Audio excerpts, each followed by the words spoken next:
Bom dia, boa tarde e boa noite.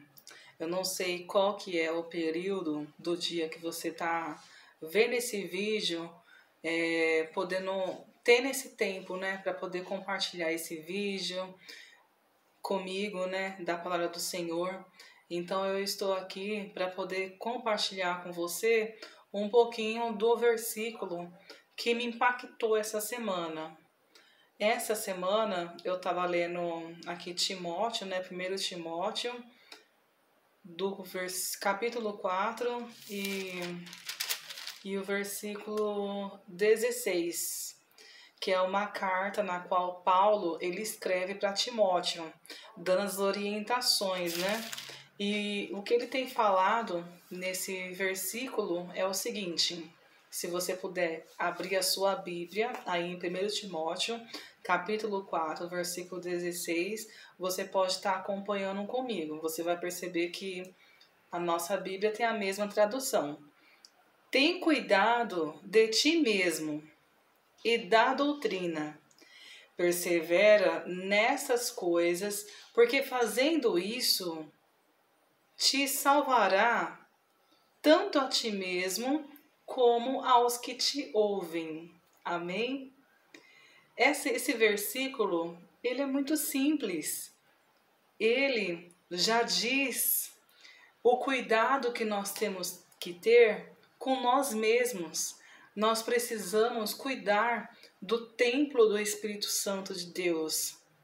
E esse cuidado, ele vai muito além do que você só orar, do que você só jejuar, de você só ter uma conduta cristã, né, como se deve. Então isso é muito além. E esse além, às vezes, não é explicado na igreja. Por que não é explicado na igreja? Porque na igreja, se você for perceber, eles focam mais em questões da Bíblia, né? Das histórias que acontecem na Bíblia, e esquece um pouco dessa parte do cristão ter esse conhecimento. As pessoas na qual se dão bem nessa parte são pessoas que estudam, pessoas que são mais ativos, conseguem conversar com algum médico, conseguem conversar com pessoas mais experientes. Se você viver só na base da Bíblia, a Bíblia tem tudo, tudo que você precisa. Só que você precisa também da ciência desses dias, né? Então, quando a gente fala aqui, naquele tempo lá, Paulo ele já tinha preocupação com a vida de Timóteo.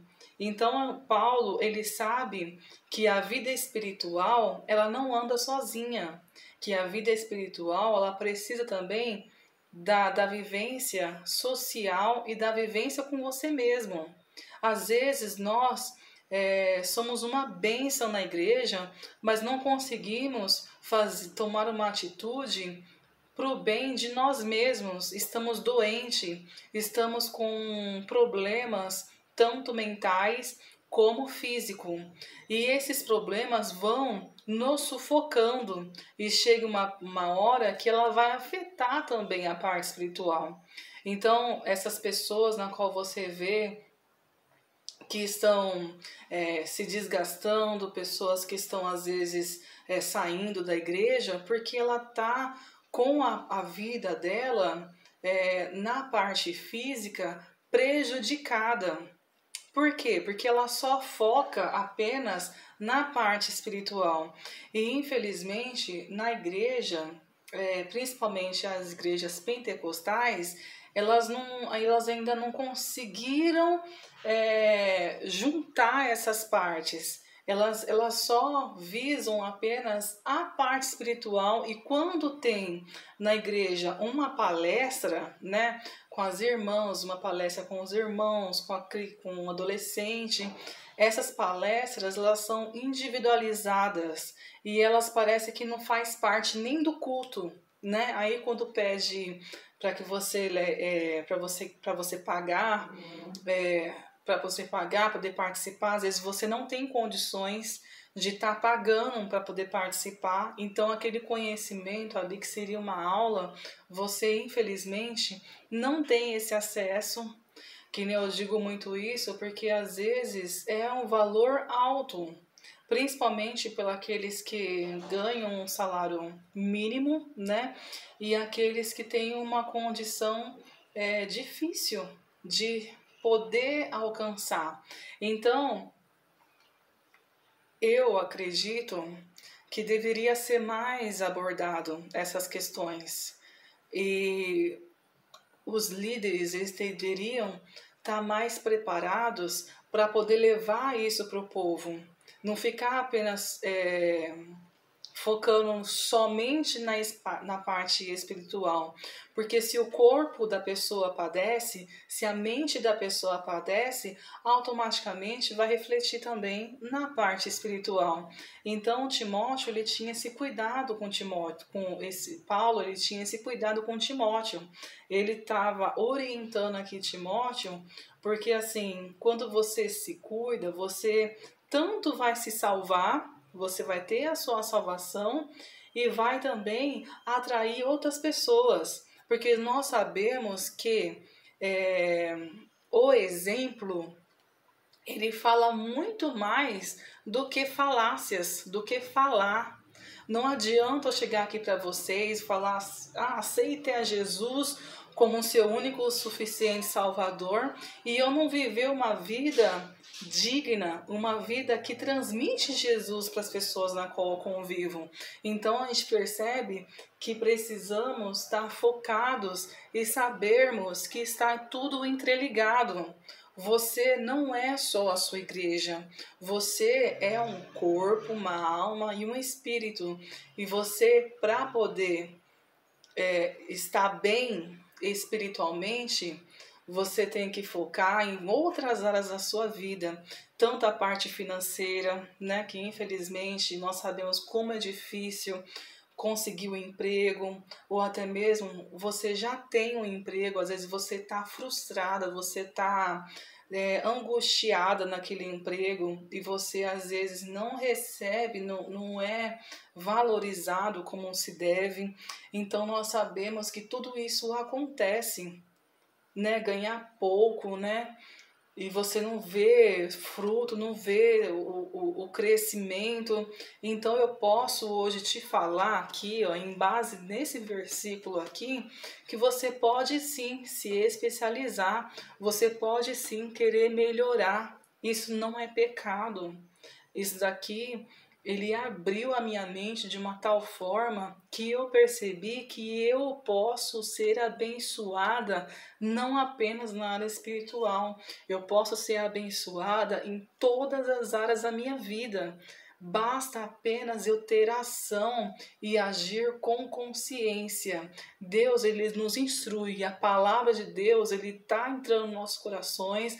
Abra o seu coração para que ele venha fazer morada e para que ele venha atuar em todas as áreas. Convida ele quando você for sair de casa, convida ele quando você for resolver um problema que você acha que não tem solução. Peça o esclarecimento, porque a nossa mente, irmãos, se as pessoas pudessem analisar a capacidade que temos, né? Nós não seríamos tão medíocres, nós não seríamos tão medrosos. Então, abra a sua mente, peça para que o Espírito Santo de Deus venha te dar o entendimento em tudo. Analise a sua vida no que você mais sofre. Eu, por exemplo, tenho uma certa dificuldade aí em questões de emagrecer, né? Então, mas o que eu devo fazer? O que eu preciso fazer? É comer menos, é me exercitar, é ficar sempre ativa, né? Fazendo sempre alguma coisa. Então, essa é a forma que eu tenho para resolver o meu problema. Não adianta eu sentir isso, né? Eu senti que isso é uma falta minha e querer fazer, às vezes, não, eu vou fazer aqui um almoço uma ação, um culto de ação de graça, aí onde só tem bolo, refrigerante. Então, irmãos, as pessoas têm que fugir dos problemas o que ocasiona o problema dela. Então, como é que eu vou fazer um culto de ação de graças aqui na minha casa, onde vai ter só bolo, vai ter só refrigerante, vai ter só coisas que engordam, e depois eu vou ficar frustrada, eu vou ficar triste, porque eu comi demais, eu exagerei demais. Porque nós sabemos que o cristão, ele tem até mesmo aquele versículo não, uma falácia, né? Que crente não bebe, não fuma, porém come, que é uma beleza. Então, irmãos, essa falácia, ela era a minha verdade absoluta, porque realmente eu concordava com isso. Ah, eu não bebo, não fumo, mas eu vou comer. É a única forma de eu estar feliz. Mas não, irmãos, tem muitas outras formas de você se alegrar, de você ficar feliz. Vai fazer um exercício, vai andar um pouco, vai conversar com alguém que você goste. Então, dessa forma, você está cuidando de você e automaticamente as pessoas que estão ao seu redor, elas vão conseguir ver Cristo em você e vai aceitar até mesmo Jesus através da sua vida, através da conduta na qual que você toma. Porque nós, irmãos, nós não somos divididos em áreas, nós somos um todos. Então, que o Espírito Santo de Deus e que Jesus venha abrir todos os dias o nosso conhecimento. Quando você se levantar e você for orar, você peça para o Senhor abrir o seu entendimento, abrir a sua mente e peça que o Espírito Santo de Deus venha te guiar nesse dia, venha te dar sabedoria no que tomar decisões. Deus, ele está presente e ele quer sempre o melhor para você. Basta a gente tomar posse e basta a gente querer ser também o melhor todos os dias. Amém? Que Deus abençoe a sua vida, a sua casa, a sua família. Fique na paz do Senhor. Deus abençoe você.